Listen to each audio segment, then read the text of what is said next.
কম্বলটা গায়ে দিয়ে নিও। ধন্যবাদ ভাইয়া। আচ্ছা, এটা আমি কার কণ্ঠ শুনলাম? এটা তো আরশির কণ্ঠের মতো লাগলো। আরশি এখনো বেঁচে আছে? দেখি তো একটু।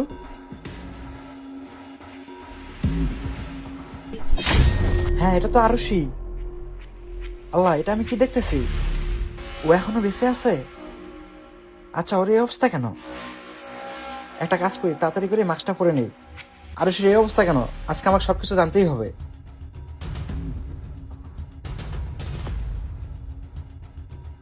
এই যে আপু, শুনুন, আপনি এখানে এভাবে ঠান্ডার ভিতরে শুয়ে আছেন কেন? আপনার কি বাড়ি ঘর দর কিছু নেই?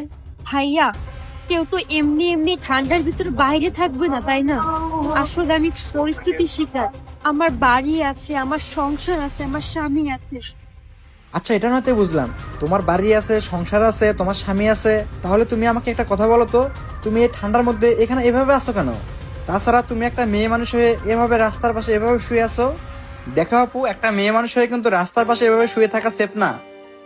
ভাইয়া, আমি আমার বাসায় ফিরতে পারবো না। বাসায় ফিরতে পারবে না মানে? কিন্তু কেন?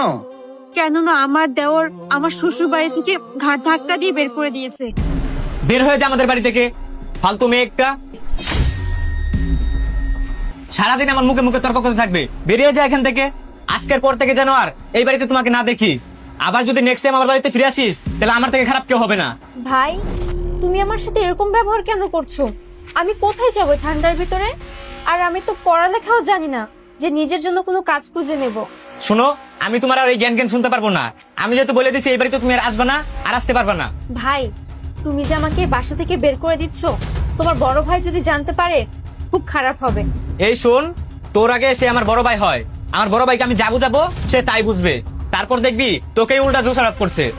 তাই বলতাছি, তোর গায়ে হাত তোলার আগে তাড়াতাড়ি আমার বাড়ি থেকে বের হয়ে যা। আমি উপরে চলে গেলাম, তোকে যেন আর এই বাড়ির ত্রিসীমানায় না দেখি। ভাই, আমাকে তো বাসা থেকে বের করে দিল। এখন ওই ঠান্ডার ভিতরে আমি কোথায় যাব, কি খাবো? আমি কিছুই বুঝতে পারতেছি না। বুঝতে পারছেন ভাই, আসলে আমার শ্বশুরের ইচ্ছা ছিল আমি যেন আমার দেবরকে ছোট ভাইয়ের মতো দেখি। আমি আমার শ্বশুরের কথা অক্ষরে অক্ষরে মানার চেষ্টা করতাম। আমি আমার দেবরকে ছোট ভাইয়ের মতো দেখতাম। সবকিছু ঠিকঠাকই চলছিল। তারপর একদিন আমার হাজবেন্ডের বাইরে থেকে একটা কাজের সুযোগ এলো, সে সেখানে চলে গেল। তারপর থেকে শুরু হয়ে গেল তার আসল রূপ দেখানো। তারপর ওর ভাইয়ের আসল রূপ বেরিয়ে আসলো, আমাকে প্রতিনিয়ত অপমান করত, আমার সাথে খারাপ ব্যবহার করত, আর আমাকে অনেক অত্যাচার করত। আমার যত গহনা গাটি ছিল সবকিছু বিক্রি করে ও মদ গাঁজা খেত।